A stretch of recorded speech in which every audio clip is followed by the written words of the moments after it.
সব ফসল নষ্ট করে দিল গো। হায় হায় হায় হায়।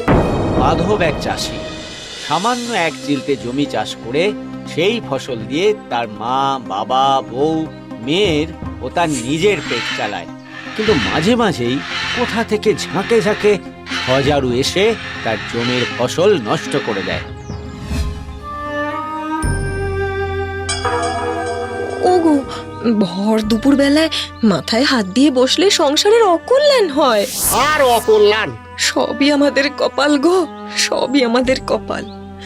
পূব পারে না হয়ে যদি পশ্চিম পারে আমাদের জমিটা হতো, তাহলে তো আর সজারুর উৎপাত থাকতো না, বলো। বাপ ঠাকুরদার জমিদার দিক বদলায় কি করে বলো? আমি বলি কি, তুমি বরঞ্চ একবার জমিদারের কাছে যাও, তাকে গিয়ে বলো না যে তোমাকে বিঘা খানিক জমি দিতে, যাতে অন্তত চাষ করে তার করটুকু শোধ করতে পারো। জমিদার কি আর আমার কথা শুনবে? তবু যখন বলছো, যাই একবার।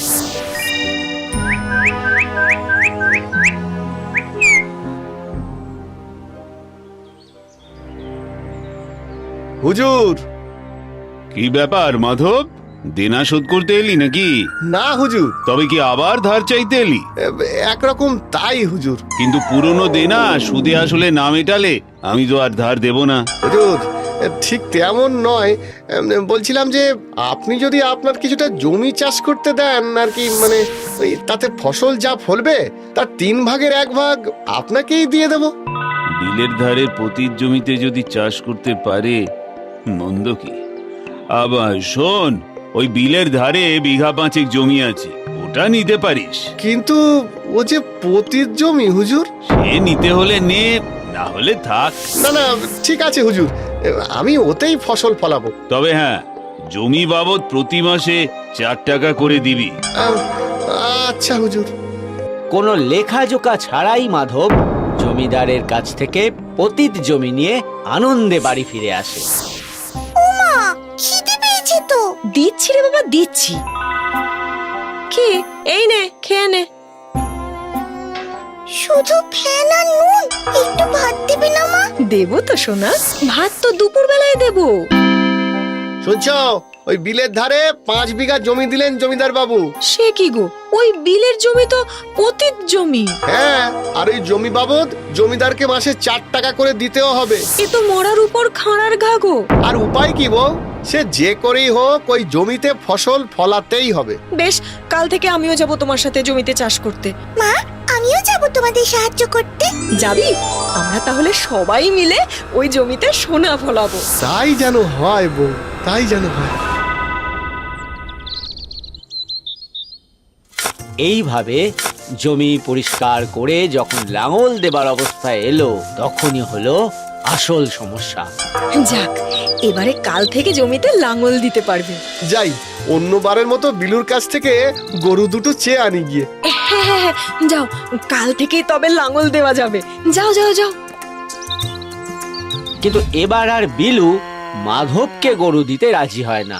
না গো দাদা, আগে তোমার 2 কাঠা জমি ছিল তাই দিতাম, কিন্তু এখন ওই 5 বিঘে জমি চাষ করার জন্য আমি আমার গরু দিতে পারবো না গো।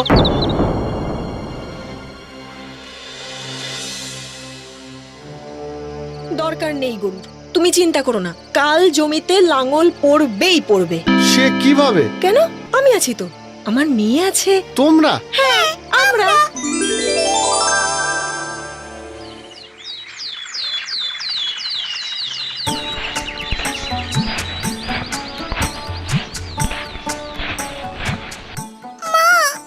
জল খাবো। যা মা, ওই গাছের তলায় আছে, যা।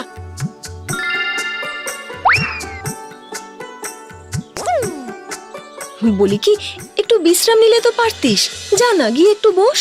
না মা, আমরা সবাই মিলেই ফসল ফলাবো।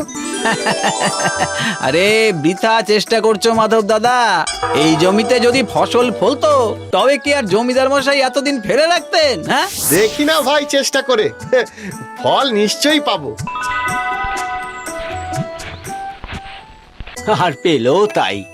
কদিন পরে মাঠ সবুজ ধানে ভরে গেল। ধীরে ধীরে সেই সবুজ চারা বড় হয়ে সোনালি রং ধরল। তাই দেখে খুশিতে খুশিতে 3 জনের চোখে আর জল ধরে না। বাবা,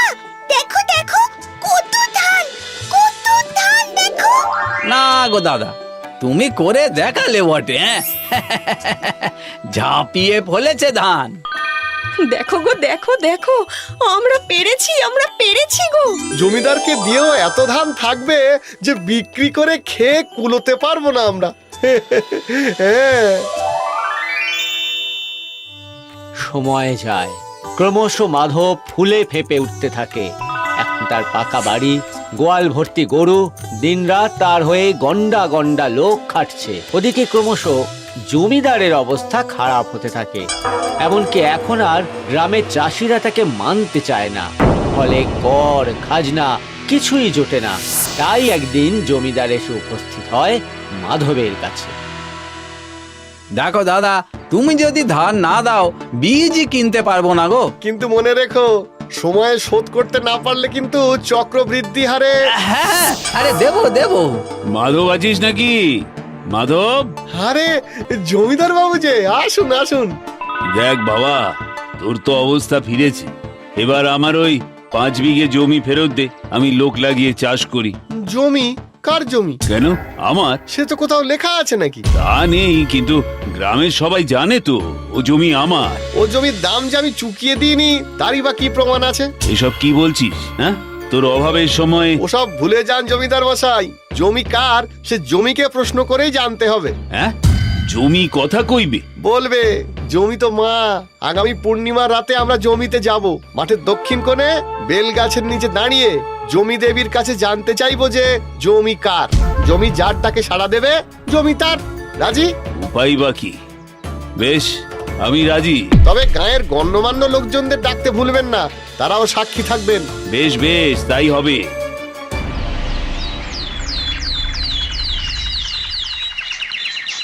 কিরে মা, পারবি তো? পারবো বাবা, পারবো। পূর্ণিমার দিন বেলা বেলি মায়ের সঙ্গে মেয়ে মাঠে চলে যায়। প্রথম প্রহর যেতেই জমিদার সহ গাঁয়ের গণ্যমান্য মানুষরা এসে হাজির হয়। নিন জমিদার মশাই, আপনি আগে বলুন। জমি তুমি কার? সে প্রশ্ন ফাঁকা মাঠে প্রতিধ্বনিত হয়ে ফিরে আসে। জমিদার এবার চিৎকার করে জানতে চায়, জমি তুমি কার? জমি তুমি কার? মাধব, এবার তুই ডাক দেখি। আচ্ছা বেশ। জমি তুমি কার? না না, এ কি? আবার ডাক দেখি। জমি তুমি কার? মাধব ডাকতে থাকে আর প্রতিবারেই উত্তর আসে। আবার ডাকবো জমিদার মশাই? না না না, তার আর দরকার নেই। চলো সবাই চলো। সবাই চলে যেতেই দৌড়ে গর্ত থেকে মেয়েকে তুলতে আসে মাধব ও তার বউ।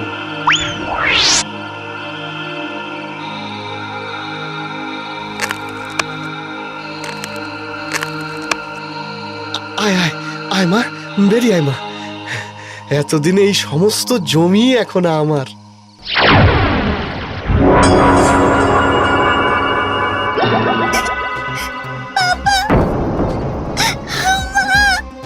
আমি সজারু হয়ে গেছি। এই দেখো, আমার সারা গায়ে কাঁটা। কি সর্বনাশ হলো গো! জমির নামে মিথ্যে বলার জন্য জমি দেবীর অভিশাপে আমি সজারু হয়ে গেছি। ওগো জমি যায় যাক, আমার মেয়ে তুমি ফিরিয়ে দাও। যেভাবে হোক তুমি আমার মেয়েকে ফিরিয়ে দাও। জমিদার মশাই, জমিদার মশাই, জমিদার মশাই, জমিদার মশাই, ফিরে আসুন। জমিদার সহ সবাই ফিরে আসতেই মাধব আর তার বউ জমিদারের পায়ে পড়ে ক্ষমা চায়। আপনি আমাদের ক্ষমা করে দিন। আমাদের ক্ষমা করুন। আমরা আমরা মিথ্যে বলেছি। এ জমি আপনার। ক্ষমা না করলে যে আমার মেয়ে সাপ মুক্ত হবে না। আহারে বেচারা, কাঁদিস না মাধব, আমি তোদের ক্ষমা করলাম।